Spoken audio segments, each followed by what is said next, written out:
It's no secret that there's a lot of absolute out there in terms of health and fitness advice that you can find. Welcome back to the channel, everyone. For those of you who are new here, I'm a published health researcher specializing in muscle health. I've trawled through the internet, tried to find some of what I think is the most misleading or maybe just wrong advice on the internet in the fitness space. We're going to kick us off with Eddie Abu. Whey is not food. It doesn't matter how you cut it.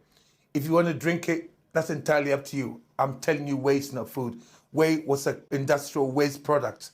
Farmers used to throw it away until the 90s. Just to clarify, here's the definition of food on the screen now. In fact, whey is not just a food by these standards. I would argue that it fits the definition of a food more than 99% of other foods. In fact, whey is even added to things like baby formula to help support healthy growth in early ages. And in terms of how it's derived, he's not too wrong in the way he says that it was a waste product. It was for a long period of time, but that doesn't necessarily make it any less of a food. Whey is obtained from a byproduct of the cheese making process. Essentially, it's heated, it's dried out, and that's what gives you the whey protein powder. And then yes, flavorings are added to that to make it taste somewhat decent. And if you've ever had unflavored whey, which I've made the mistake of doing myself, you'll notice it actually tastes like cheese. And that's in no little part due to its role in that process. So first one, Eddie Abu, whey is not food. We can dispel that. Let's have a look at this next video. If you want to maximize your muscle growth, you should follow these 4 rules. First, when you work out, don't seek to get a burn or make it your goal to get a pump. These will not so far so good of themselves. Instead, here's what your 2 goals should be. First, the best rep scheme. Don't prioritize high rep sets, because on any set taken to failure, only the last 5 stimulate growth. These other 15 weren't doing it. Therefore, lift heavier and reach those final 5 muscle reps. This is where this video really falls apart.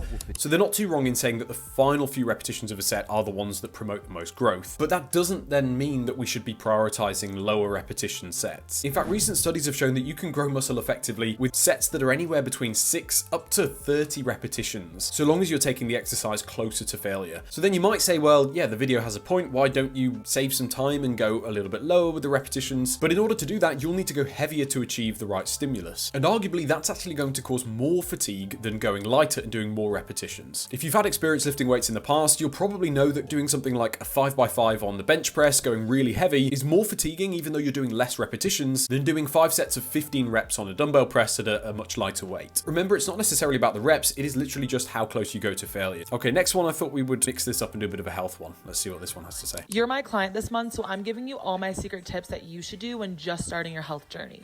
Once a month, I'd recommend doing a liver detox. Lower alcohol consumption only does so much. We need to actually give this. This is a good one.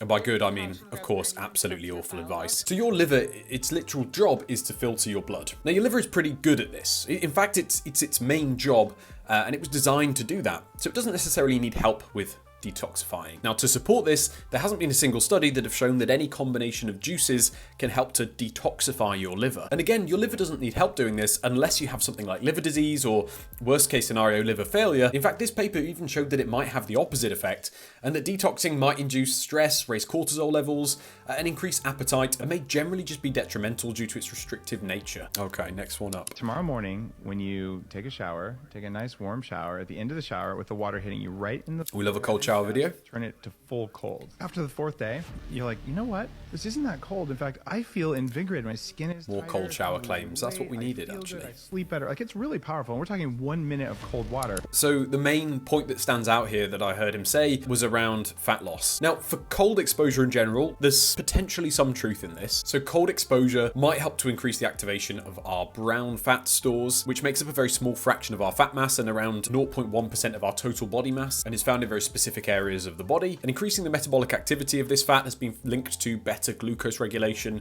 reduced risk of diabetes, and things like that. But in the studies that have shown that cold water actually has an effect on our brown fat stores, they've either been in cold water swimmers, so people who are actually exercising at the same time as the cold exposure, or in animal models, in mice. And in fact, no study that I'm aware of has shown actual fat loss from just doing a cold plunge with no exercise, let alone cold showers. Now, this is a whole different ballgame. If you watch my last video I did on cold showers, you'll see that some of the benefits that are reported in the literature generally speak about cold water immersion, which is very different from a cold shower. And in fact, we have very little to no evidence that cold showers, 5 or 10 minutes with cold water splashing on you, is going to have any of the effects that full body cold water immersion has. Now, even if the activation of brown fat was increased during a cold shower, the chances of this turning into tangible benefits in fat loss that you could actually measure are very slim to none. Let's have a look at this last one. This one is around beer consumption. This should be a good one. If you drink beer every day, here are 5 positive effects on your body.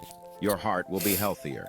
Studies have shown that moderate beer consumption can benefit the heart by improving blood circulation. Oh, wait. And reducing the risk of heart disease. Right, so this is an interesting one, and I'll give them credit here. I know this is like some AI voice talking, but it's obviously based on someone who's written this script. Now, at one point we thought that a small amount of alcohol was good for you, especially things like wine, where there might be certain compounds in there that might be health promoting. But in 2023, there was an article published in the Lancet, one of the most highly ranking medical journals in the world, and it's basically saying that even light drinking, which was categorized as at least 1 drink per day, they estimated that that was responsible for around 23,000 cases of cancer in the EU. And this is based on long-term evidence where we plot the amount of alcohol that someone drinks, and we look at if they develop a whole host of diseases later on in life. And generally we see that the start of that curve occurs with any amount of alcohol. Some health authorities have now gone even further than that. Canada's health authority, for example, have said that anywhere upwards of kind of 3 to kind of 6 standard drinks per week increases your risk of developing certain types of cancer, including breast and colon cancer, and that when we hit 1 drink a day, that goes up even more. Now, obviously these risks are relatively small, and for some people that risk is absolutely worth the trade-off. I drink alcohol occasionally, as do many other people I know who live healthy lives, but I think the main point here is we know now that it is certainly not preventative. So thanks for watching, everyone. If you enjoyed this video, please hit subscribe. If you think there's a bit of rubbish health or fitness advice that you found on the internet and you want me to have a little look at it and look at the evidence behind it, comment on this video with the link or how I can get hold of it,